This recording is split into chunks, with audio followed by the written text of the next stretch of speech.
On the weekend, I asked around 22 rugby mates of mine who they thought the highest paid player was, and not a single one of them got it right. I spent hours upon hours researching the depth of rugby players' pockets to put this list together. With this video, I wanted to bring you a deeper insight, not just their club salary, but their total when you include club fees, international contracts, endorsements, and bonuses. At the end of the list, I summarised some of the interesting points regarding country, position, league, and age. Apologies to all the front rowers out there, you're shit out of luck. The figures aren't 100% accurate, but they're a lot better than what you'll find with a Google search. Each figure will be given to you in Australian dollars to keep things simple on my end. In 10th spot, we actually have a tie. Even Etzebeth from the South Sea Sharks and Springboks. The towering Springbok lock has just moved from a contract that saw him as one of the highest earners in the game at Toulon, paying $1.6 million per year down to a modest $600,000 per season. While the contract's not as much on a yearly basis, Etzebeth has had a run of concussion issues, so managing to sign a 5-year deal works out better in the long run. His contract with South African Rugby Union, supported by third parties, will see him earn around $1 million per season. Match fees and win bonuses equate to an additional $100K. Etzebeth was sponsored by Land Rover in the UK, but moving forward he has switched over to Volkswagen. I originally thought he needed a second car sponsor for each bicep. With brand deals still developing with his recent move, Etzebeth should still rake in around $400K in endorsements. Etzebeth's $1.5 million in total is matched by Wallabies captain Michael Hooper,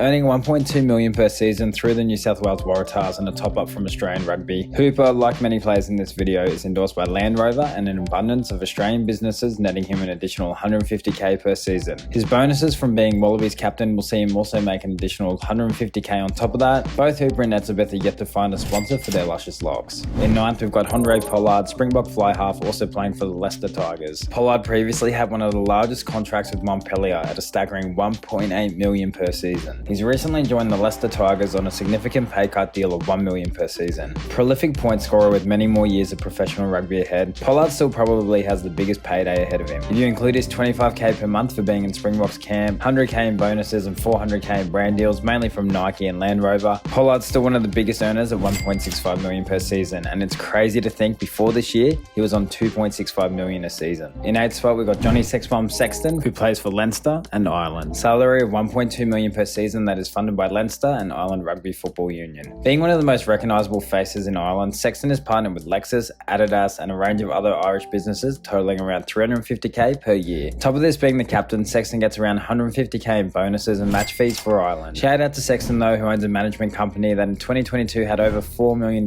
in profit. That should be enough to cover the drinks for the Irish lads and a true winner on and off the field. Lucky number 7, Rory Arnold from the He Now Red Dolphins or the Australian Wallabies. Often overlooked as the payment received in Japan's top league, Arnold is the highest paid player in Japan, earning a smashing $1.5 million per season. Being the highest paid Australian player on the books, it will be impossible for any to leave Rory Arnold out of the World Cup squad. If he's included for the Wallabies, he'll receive an extra $250K from Rugby Australia, including match bonuses throughout the year. I had to ask around for this one. Playing in Japan, individual brand deals aren't as common as European sponsorships. Rory Arnold is probably mooching up all the benefits from team sponsors, but I haven't included these figures in his total earnings. Still a great coup though at $1.75 million per season. I'm very interested. Number 6, Dan Biggar, fly half for Toulon and Wales. Yes, the pay gets even bigger. A lucrative $1.45 million contract per season with Toulon. Biggar still has the ball on a string with his kicking and is a great example of how every 10 should stand in the defensive line and tackle. With his deal comes an additional $250K from Wales Rugby Union, $100K in bonuses and $100K in endorsements. Biggar steers clear of social media, heavily impacting his potential earnings from endorsements while preserving his mental health. All in all, still a big payday for the Welsh fly half. We've got Scotland's mighty fly half Finn Russell. His Racing 92 club salary is worth around $1.45 million per season. Finn Russell is reportedly earning around $400K in addition to this through representing Scotland at an international level. Add in the $100K bonuses and he's sitting on a pretty penny. His brand endorsement and social media marketing though isn't as significant as other players on this list, netting him a modest $100K extra per season. Number 4, fly half Owen Farrell from Saracens in England. Earning around $1.45 million per season with Saracens, Farrell gets an extra $270K from England Rugby Union for his international duties. He gets $100K in match bonuses plus a nice $350K in endorsements with Castile Clothing and Land Rover. Owen Farrell has notched up 100 caps for England and over 1,000 international points, captaining England for more than 4 years, making him a regular household name and very ideal for businesses. Number 3, Charles Piutau, fullback for Bristol Bears and Tonga.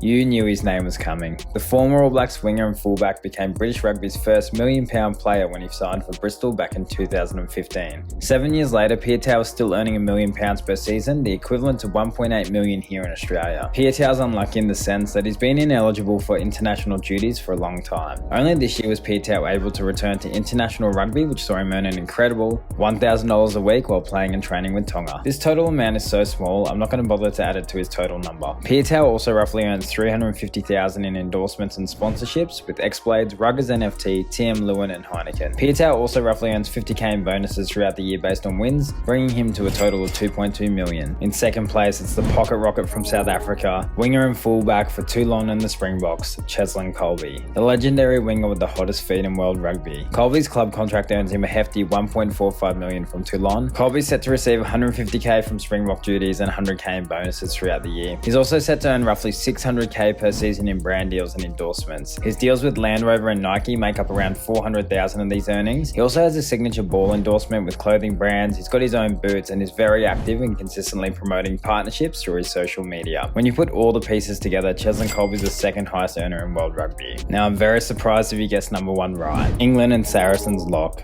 Maro Itoje. It's about time forward to recognise for their hard work on the field. Itoje's club contract is worth $1.45 million per season, making him the highest paid forward in Europe. He earns about $320,000 for international duties and match bonuses, but similar to Colby, a large sum of his yearly earnings is through brand deals. Itoje is highly marketable, being a complete player and leader on the field in a rugby mad nation. His strong ball running, good pilfering, excellence in set piece and reliability in defence have led to Under Armour, Ralph Lauren, Vitality and many other companies wanting to work with Itoje. It also helps he has the build and looks of a model. It's crazy when you think about no current All Blacks are amongst the highest paid players in the world. The average age for 11 players mentioned is 31, and who knows how different this money would be spent if the average age was 21. South Africa had the highest representation on this list, which makes sense being the reigning World Cup champions. What was really interesting though was that no All Blacks or French players featured in the highest earners. Fly halves are clearly the highest commodity in rugby, followed closely by fullbacks, then surprisingly locks. I guess that's compensation for all the crotch binding. When looking at leagues, Premiership Rugby had the highest representation, even though Pro 14 has an average salary of $585,000 per season. Sorry if I missed any local club heroes that are well and truly earning a pretty penny, paid in beer consumption in the clubhouse. Please hit subscribe if you haven't already and let me know your thoughts below.